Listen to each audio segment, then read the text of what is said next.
Howdy folks, welcome back to my channel, welcome back to the workshop. This here is the boost pedal, passive boost pedal, which I made not too long ago. If you have not seen that video, I will put the link up over here and you can check it out. But in any case, this is a great sounding pedal, transparent boost pedal, and it's completely passive. You see there's no power jack anywhere on here, and I love this thing. But what I noticed in using it is it's so transparent that you'll forget that it's on, and since there's no LED to indicate whether it's on or off, I sometimes forget. So I got an LED here, a resistor, and a power jack. Let's go ahead and wire it up for an LED. Okay, so here's the inside of the pedal if you've forgotten what it looked like. And the next thing I need to do is I need to decide where I want to put the AC jack and where I want to put the LED. And I originally was thinking, put the LED right here, but obviously that's not going to work because that's where the transformer is at. So it's probably best to put LED like right here and then the jack over here. I think that's going to give us enough room. Or of course I could put the jack on this side. Maybe that's the way to go. Put the jack on this side. So let's make a mark where we want that. So I'm going to have that be about here. That's where the power jack is going to go. And then I want the LED probably about here. Maybe a little higher, maybe like there. But I'm just gonna take the circuitry out because it's so simple. So let's just take the entire pedal apart.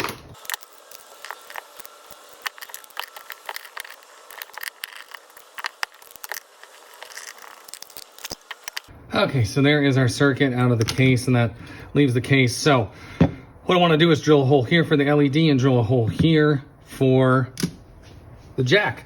But first things first, we gotta figure out what size holes we're drilling. So this here, use my drill gauge, and it looks like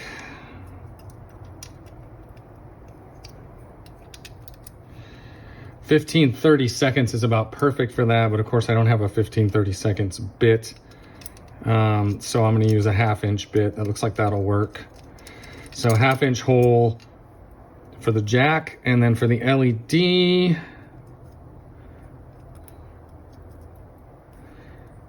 3/16 is looking like it just sort of fits, and I probably want it pretty snug so the light doesn't fall out of there. So 3/16 for the LED and 1/2 inch for the jack.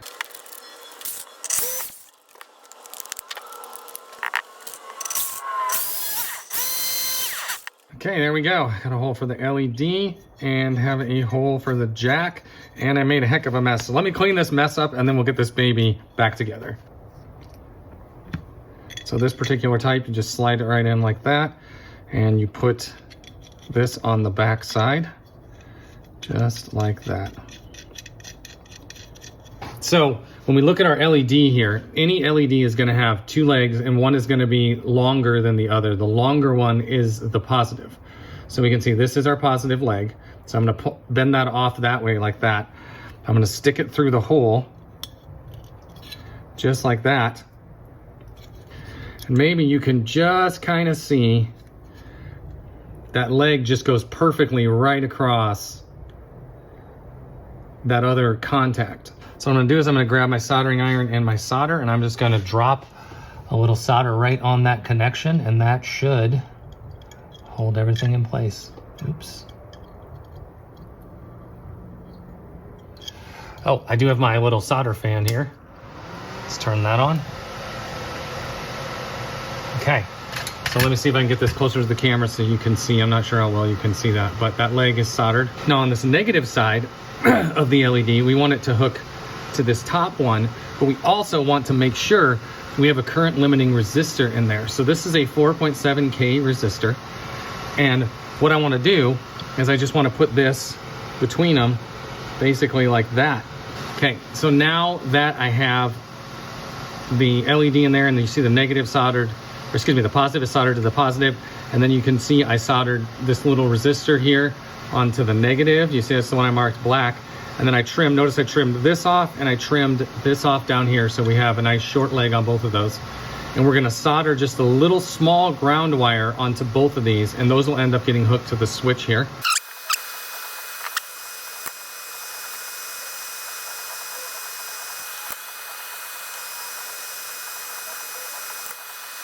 Okay, so there we go. So you can see our positive is coming straight off going to the LED. We've got a negative wire coming off of the LED, and then we've got a negative wire coming off of the negative of the jack here. And what we'll do is these two will go to our switch, and when they connect, that will have the LED come on, and when the switch is in the other position, that will turn the LED off. Let's go ahead and drop that in there. So now we can go ahead and put our hardware back on. And looks like I forgot to put this.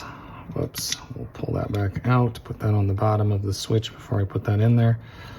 Okay, there we go. Everything's back in there, and we see our LED wires. So what we're gonna do is this center lug of the 3PT switch, and I mentioned this in the original build video, that's not even getting used, that's just blank. So what we wanna do is we wanna make it so when these top two lugs are connected in that position, these two are connected to turn the light on.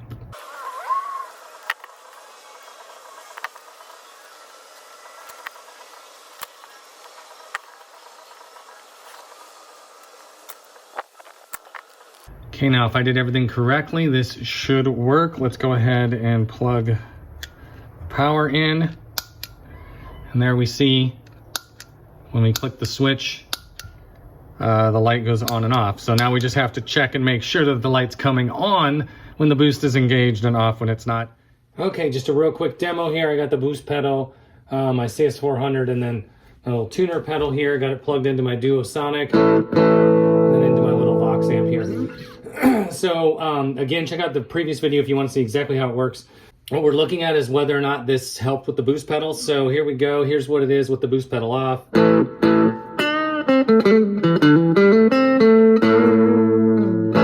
Okay, let's kick that on.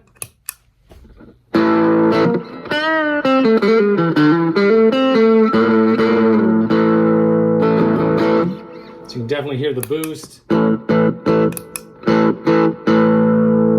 Here doing what it's doing. Now just to show that adding that only out of the LED, I'm going to unplug it, and still you can see it, the circuit still works, even being passive, but now you've got this indicator so that when you kick on that boost, you don't lose track of whether the boost is on or not.